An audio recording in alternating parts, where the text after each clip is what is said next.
Good morning बच्चों, how are you बच्चों।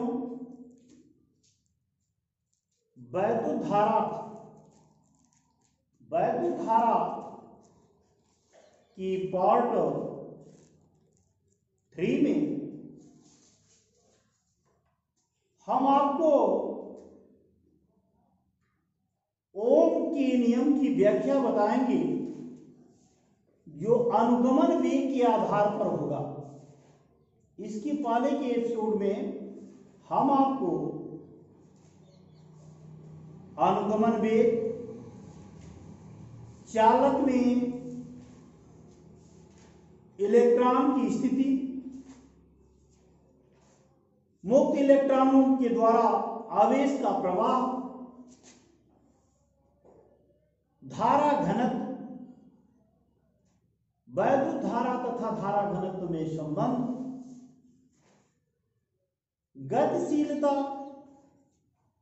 एवं ओम के नियम की चर्चा कर चुके हैं। बच्चों, यहां पर एक बात हम आपको बता दें, आज हमारा जो मुख्य टॉपिक है और जो सबसे महत्वपूर्ण टॉपिक है वो ये है अनुगमन वेग के आधार पर ओम के नियम की व्याख्या। इसका मतलब हमें अनुगमन वेग का प्रयोग करके ओम की नियम की व्याख्या करनी है। इसके लिए हमने एक चालक ले लिया है, एक कोई धातु चालक ले लिया है जिसकी लंबाई क्या है, यल है। इसके अनुप्रस्थ परिच्छेद का क्षेत्रफल क्या है, आई है। आप ये जानते हैं कि जब धातु में मुक्त इलेक्ट्रॉन होते हैं तो मुक्त इलेक्ट्रॉन अनियमित वेग से अनियमित दिशाओं में गति करते रहते हैं, जिससे उनका जो औसत वेग होता है, औसत वेग क्या होता है, शून्य होता है। परंतु जब हम उन्हें एक बैटरी से भी विभवांतर द्वारा त्वरित करते हैं तो उसमें आई धारा प्रवाहित होने लगती है। जब आई धारा का प्रवाह होता है बच्चों, तो जो मुक्त इलेक्ट्रॉन होते हैं वह धारा की विपरीत दिशा में चलते हैं। तो यदि धारा इधर से इधर बह रही है तो इलेक्ट्रॉनों का जो प्रवाह होता है इस डायरेक्शन से इस डायरेक्शन की ओर होता है। अगर ये धारा आपकी क्लॉकवाइज जा रही है तो इलेक्ट्रॉन जो है एंटी क्लॉकवाइज डायरेक्शन में प्रवाहित होते हैं। यही आपका अनुगमन वेग, जो इलेक्ट्रॉन वास्तव में भिन्न भिन्न दिशाओं में थे, भिन्न भिन्न दिशाओं में इनकी गति थी, वे सभी इलेक्ट्रॉन अब धारा की विपरीत दिशा में हो जाएंगे। यानी अब जो है उनकी दिशा एक ही हो जाएगी और एक ही दिशा में वे निश्चित वेग से आगे की ओर बढ़ेंगे। यही जो वेग होता है, नियत वेग या निर्धारित वेग, वह होता है आपका अनुगमन वेग। पिछले दिनों चर्चा की है। तो हम यहां पर लेंगे, माना यल लंबाई तथा ए अनुप्रस्थ परिच्छेद के क्षेत्रफल वाले चालक को बैटरी से जोड़कर भी विभवांतर से त्वरित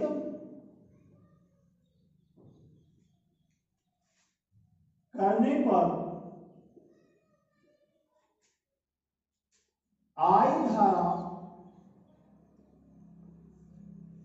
बहती है, जिससे चालक में E वैद्युत क्षेत्र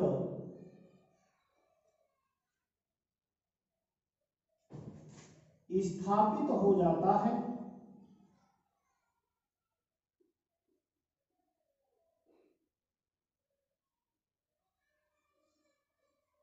एवं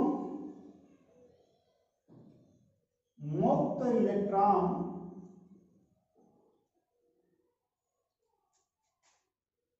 Vd अनुगमन वेग से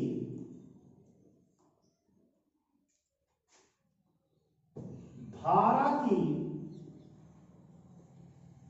विपरीत दिशा में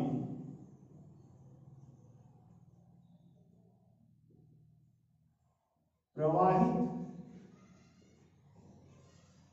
होते हैं। ठीक है बच्चों, तो इतना आपको लिखना पड़ेगा। हमने मान लिया यह लंबाई का एक चालक है और इसके अनुप्रस्थ परिच्छेद का क्षेत्रफल ये है।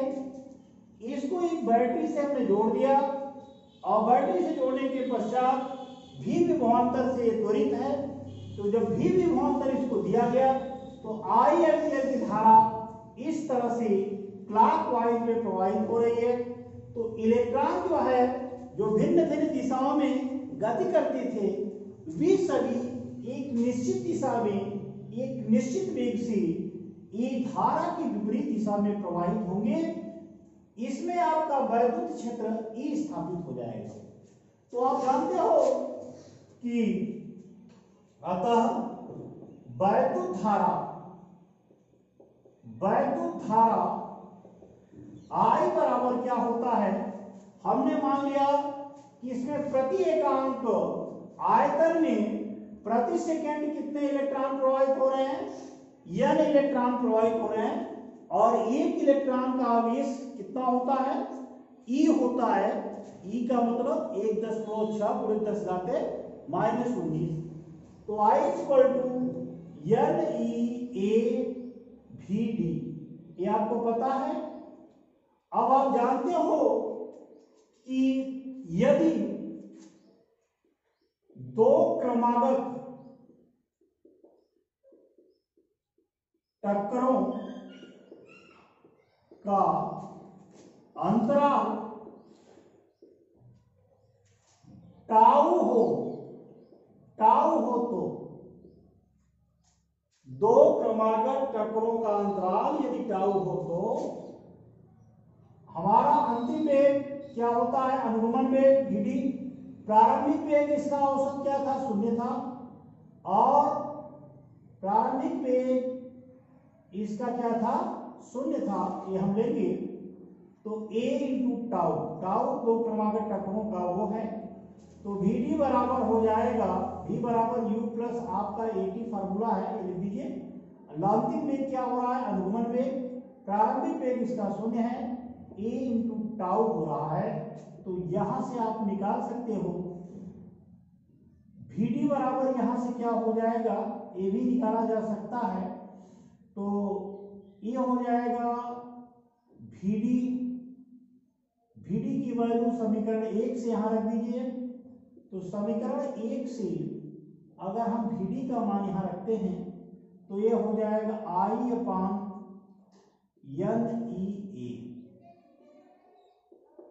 A × tau. तो टाउ = हो जाएगा बच्चों, सॉरी A = हो जाएगा I/NeA टाउ। ये आपको दूसरा समीकरण हम मान लेते हैं। अब आप जानते हो कि इसमें वास्तव में बल यानी विभवांतर द्वारा त्वरित करने पर आरोपित बल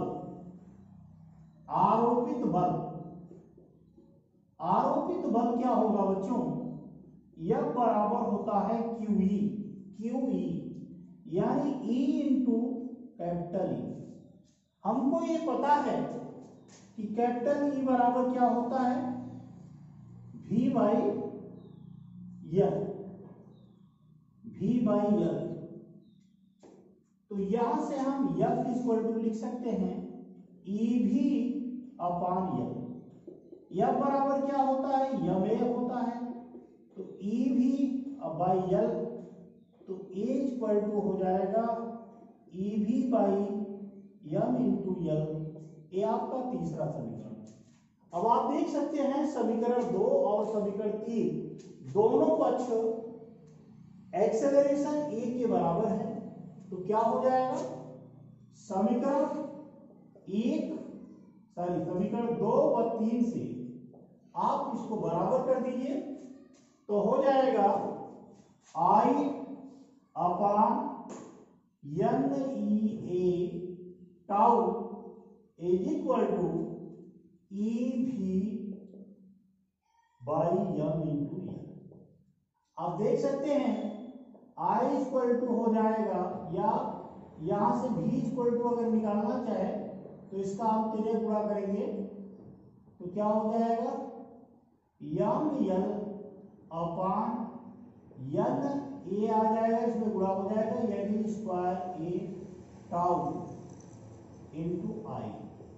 अब आप देख सकते हैं किसी भी चालक का जो द्रव्यमान है वह द्रव्यमान परिवर्तित नहीं हो सकता, लंबाई चालक का परिवर्तित नहीं हो सकता, एकांक आयतन में मुक्त इलेक्ट्रॉनों की संख्या बदल नहीं सकती, ई आपका बदल नहीं सकता, ए बदल नहीं सकता।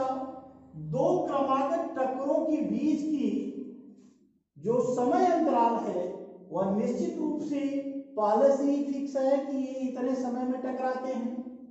तो ये पूरा जो भाग आपका है वह क्या है, एक स्थिरांक होता है। यदि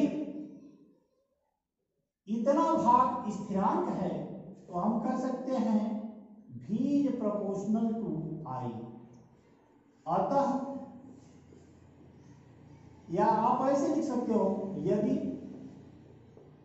ml upon N e square a tau is equal to R स्थिरांक हो,